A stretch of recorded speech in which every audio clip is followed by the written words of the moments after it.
అందరికీ నమస్కారం. అమ్మ మాట అమ్మాయి బాట ఛానల్కి స్వాగతం. కథ చెప్పుకుందామా? ఈర్ష్యాపరుడు.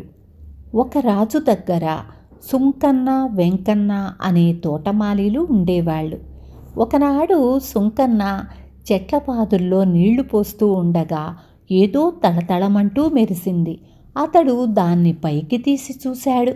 అది ఒక బంగారు హారం. కానీ కొన్నాళ్లుగా మట్టి అడుగున పడి ఉండటంతో అక్కడక్కడ మకిల పట్టి ఉంది. సుంకన్న హారాన్ని నీళ్లతో శుభ్రంగా కడిగి రాజుగారి దగ్గరకు పోయి తనకు హారం ఎలా దొరికింది విన్నవించుకున్నాడు.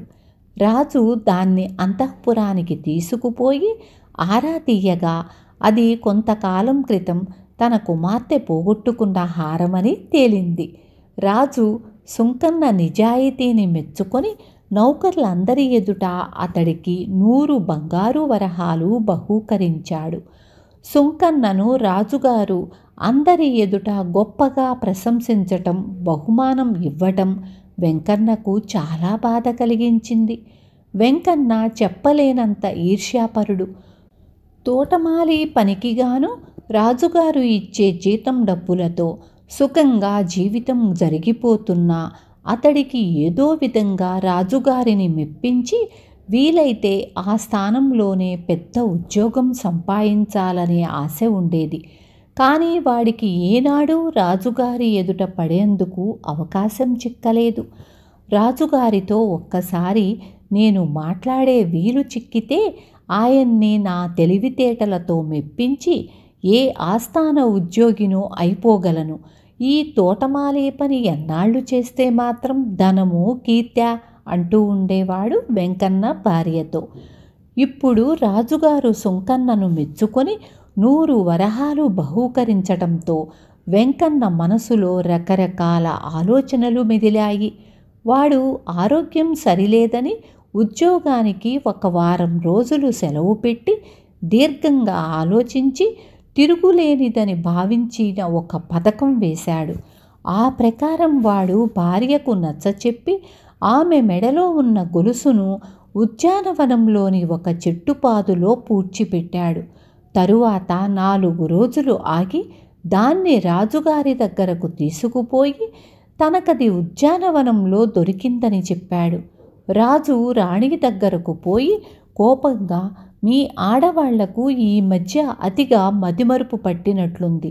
ఉద్యానవనంలో ఇలా అడపా దడపా నగలు పారేసుకోవడం ఏమిటి అన్నాడు. రాణి గొలుసును అంతఃపురంలోని ఆడవాళ్లందరికీ చూపించింది.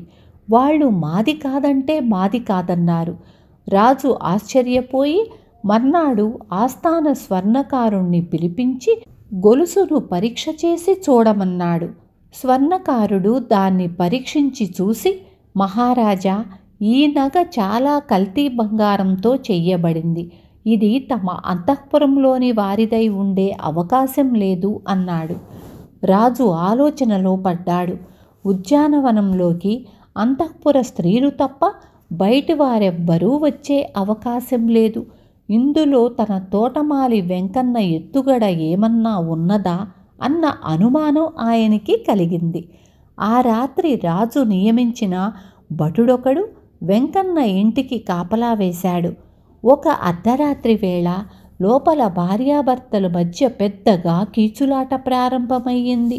వద్దన్నా వినకుండా నా మెడలో గొలుసు కాస్త రాజుగారికిచ్చావు, మరి ఆయన బహుమతి ఇచ్చేదెప్పుడు అని వెంకన్న భార్య కోపంగా భర్తను అడిగింది.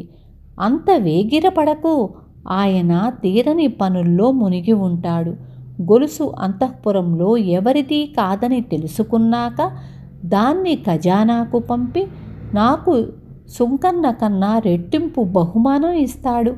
అదృష్టం బావుంటే మరేదైనా పెద్ద ఉద్యోగం కూడా ఇవ్వవచ్చు అన్నాడు వెంకన్న.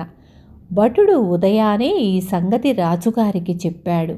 రాజు వెంకన్నను పిలిపించి, నీకు దొరికిన గొలుసు అంతఃపురంలో గదులు ఊడ్చే పని మనిషిదని తెలిసి ఇచ్చేశాము. ఆవిడ నీ ధర్మబుద్ధికి మెచ్చి తన తాహతకు తగిన బహుమతి పంపింది. ఎక్కడది అంటూ పక్కన ఉన్న భటుడికేసి చూశాడు. భటుడు లోపలి గదిలోకి పోయి ఒక సరికొత్త చీపురు కట్ట తెచ్చి వెంకన్నకు ఇచ్చాడు. వెంకన్న నివ్వెరపోయి 1-2 క్షణాల తరువాత తెప్పరిల్లి రాజుకు నమస్కరించి తల వంచుకొని ఇంటి దారి పట్టాడు. విన్నారు కదా. రేపు మళ్ళీ ఇంకొక మంచి కథతో మీ ముందుకు వస్తాను.